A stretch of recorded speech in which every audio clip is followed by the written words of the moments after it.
Hello বন্ধুগণ, welcome to KR cricket news. আজকে আমরা কথা বলতে চলেছি কলকাতা নাইট রাইডার্স এবং সানরাইজার্স হায়দ্রাবাদের বিরুদ্ধে, এবং কলকাতা নাইট রাইডার্স এবং সানরাইজার্স হায়দ্রাবাদের ওপেনিং এবং ফিনিশার কার বেশি স্ট্রং, তাই কিন্তু বিস্তারিত আলোচনা করতে চলেছি এই ভিডিওর মাধ্যমে। তো ভিডিওটা একটু স্কিপ না করে ভিডিওটা সম্পূর্ণ দেখার অনুরোধ রইল, এবং ভিডিওটা শুরু করার আগে আপনাদের কাছে একটি মাত্র রিকোয়েস্ট আছে, ভিডিওটি ভালো লাগলে লাইক দিয়ে, চ্যানেলে প্রথমবার হয়ে থাকলে চ্যানেলটি সাবস্ক্রাইব করে প্লিজ একটু সাপোর্ট করো, কেননা এই চ্যানেলের মাধ্যমে আইপিএল রিলেটেড এবং ক্রিকেটের সংক্রান্ত ছোট থেকে বড় আপডেট দেওয়া হয়।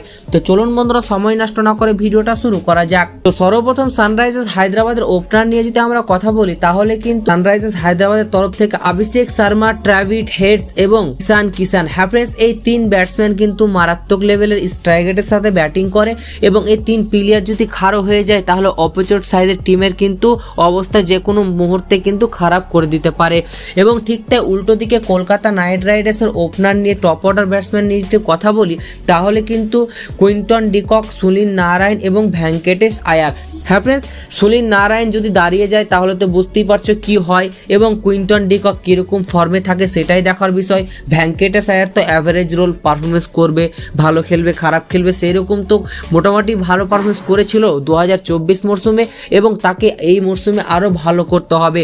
তার কারণ শ্রেয়াস আয়ার, নীতিশ রানাও এখন বর্তমান টিমে নেই, এবং কলকাতা নাইট রাইডার্স তাকে কিন্তু অনেকটা ভরসা দেখিয়ে অনেক টাকা খরচা করে দলে নিয়ে এসেছে, ওই জন্য কিন্তু অনেকটাই কিন্তু গুরুত্বপূর্ণ নিজের উপরে দায়িত্ব নিতে হবে ভেঙ্কটেশ আয়ারকে।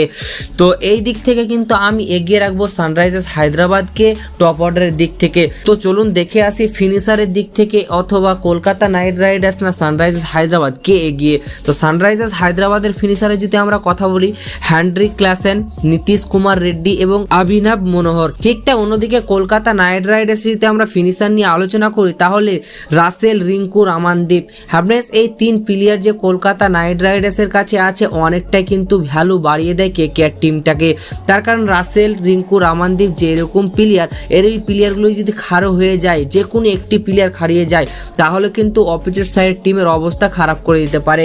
ওই জন্য কিন্তু কলকাতা নাইট রাইডার্সের কাছে সব থেকে ভালো ফিনিশার রয়েছে 2025 মরশুমে।